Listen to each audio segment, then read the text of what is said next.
after the incident with the airport security, I'm a little bit nervous about what's going to happen on the plane.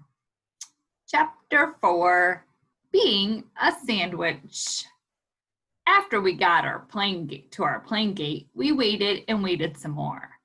Then, at last, a man said it was time for us to board the plane. Board the airplane is the airport word for, what do you know?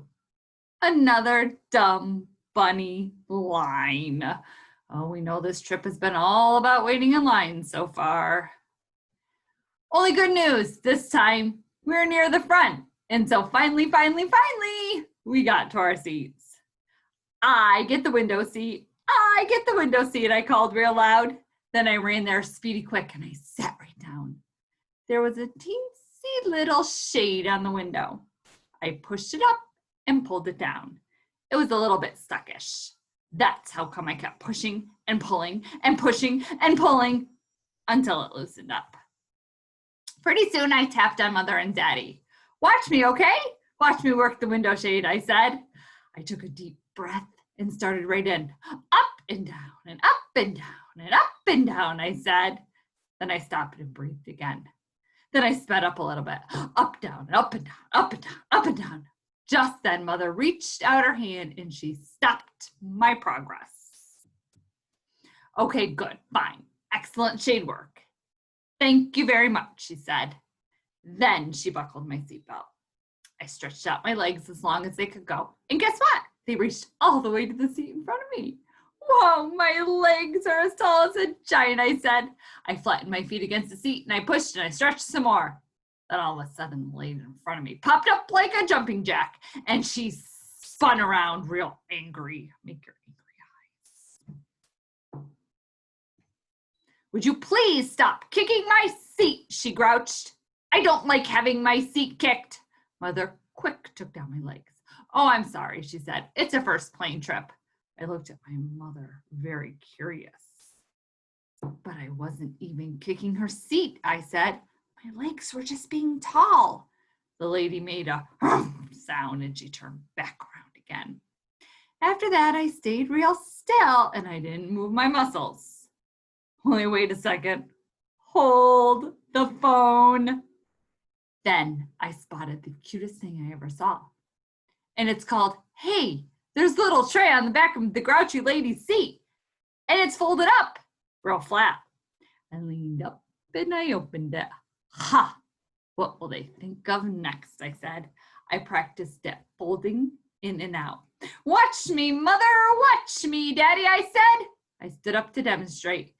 In and out, and in and out, and in and out, and bam. The grouchy lady popped up again. What in heaven's name are you doing now? She grouched. I did a gulp. Demonstrating my tray table, I said. My mother's face looked embarrassed. She said she's sorry again.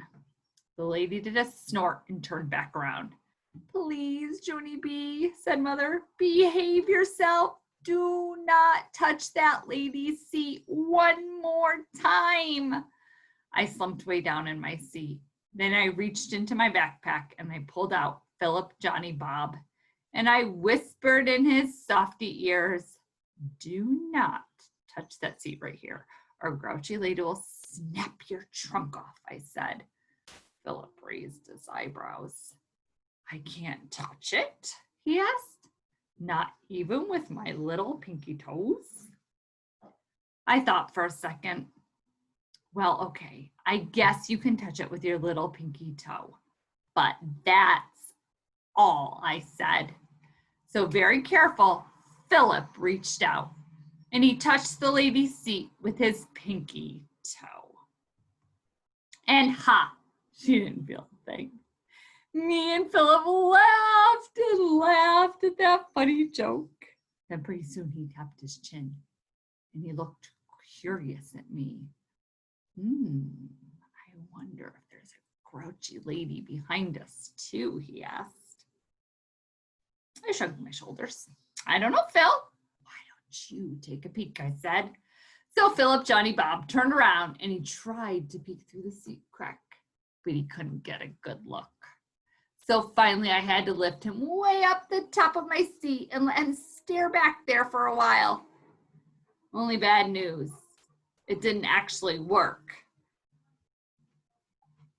On account that Phil's eyes are buttons, and buttons do not have good distant vision. He came back very gloom. Phooey, he said. I couldn't see a thing. Now what? I thought some more. Then yay, a little light bulb went off in my head. And I quick reached my hand into my backpack again and I took out Hula Girl Dolores. Phil, it's Dolores, I said. Dolores is skinny enough to fit through the seat. Space, C, plus her eyes aren't buttons. Philip smiled. You are sharp as a tack, Junie B, he said. I know it, Philip. I know I'm as sharp as a tack. And so I will send Dolores on a spy mission to the seat behind us, I said. Please stand by. After that, I picked up Dolores and I pushed her through the space and I let her take a nice long peek. Only just then, a little bit of trouble happened, and it's called, I felt a tug on Dolores's head. And then whoosh, someone pulled her to the other side of the seat. I could not believe my eyeballs at that situation. Very quick, I got on my knees and me and Philip looked over the top of my seat. And oh no, another grouchy lady was staring back at us. She was holding Dolores in her hand and her face was not smiling. She did a frown at me. You're a little bit too old to be playing peekaboo, don't you think, she grumped. I did another gulp. Yeah, only we weren't even playing peekaboo, I said. We were on a spy mission, said Philip Johnny Bob. And then Daddy stood up and said an apology to the woman. And he got Dolores back for me. Then he sat me back in my seat and said, if I did not behave myself, we'll turn this plane right around and we won't even go to Hawaii. I looked at him and looked at that man. I think that was a bluff, I think. After that, I put Dolores away in my backpack and me and Philip whispered to each other, real secret. I can't even believe it, Phil, I said. There's a grouchy lady in front of us and a grouchy lady behind us. Philip did a sigh. We're right in the middle of a grouchy lady sandwich. We slumped down in our seats and we looked out the window. Then, whew, at last, the pilot talked over the loudspeaker and he said, we are next in line for takeoff. Me and Philip hugged each other real happy. And then yippee, the engines got really loud and the plane started to move and we went faster and faster and faster and ha!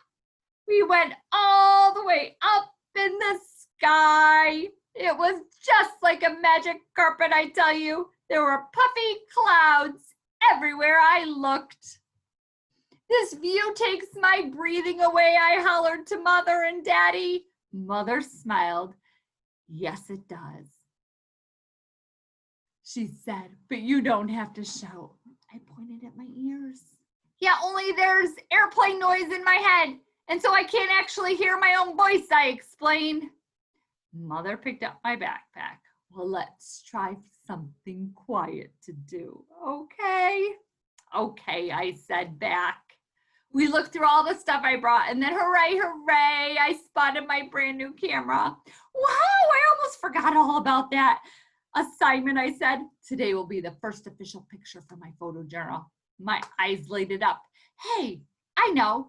You can take a picture of me by the window, okay? Mother, okay? A picture of me will be the window, will be the best perfect start. Shh, you're still talking too loudy, Junie B. Everyone can hear you, she said. After that, she took out the camera and she started. No, wait, hold it. I didn't even get posed yet, I told her. I quickly undid my seatbelt and I leaned next to the window.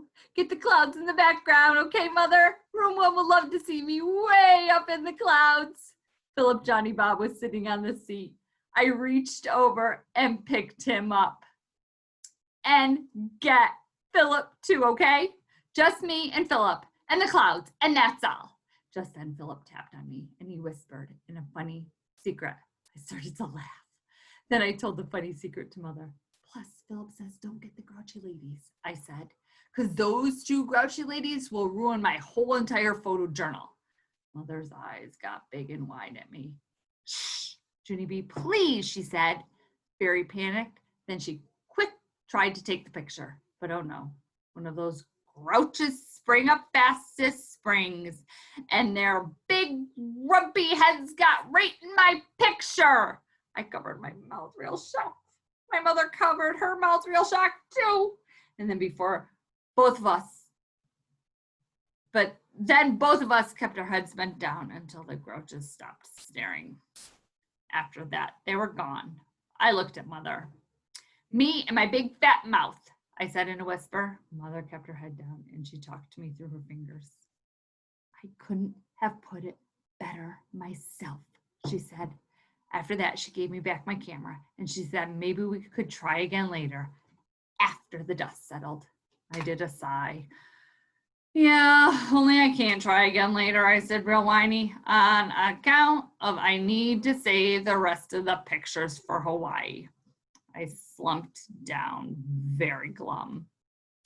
Then I closed my eyes and I thought about that stupid, dumb picture caption. Day 1, grouchy ladies. I did a cringe. My photo journal was not off to a good start. Oh, Junie B. She was sandwiched in between grouchy ladies.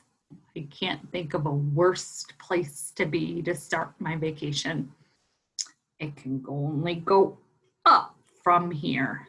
Let's keep our fingers crossed for Junie B.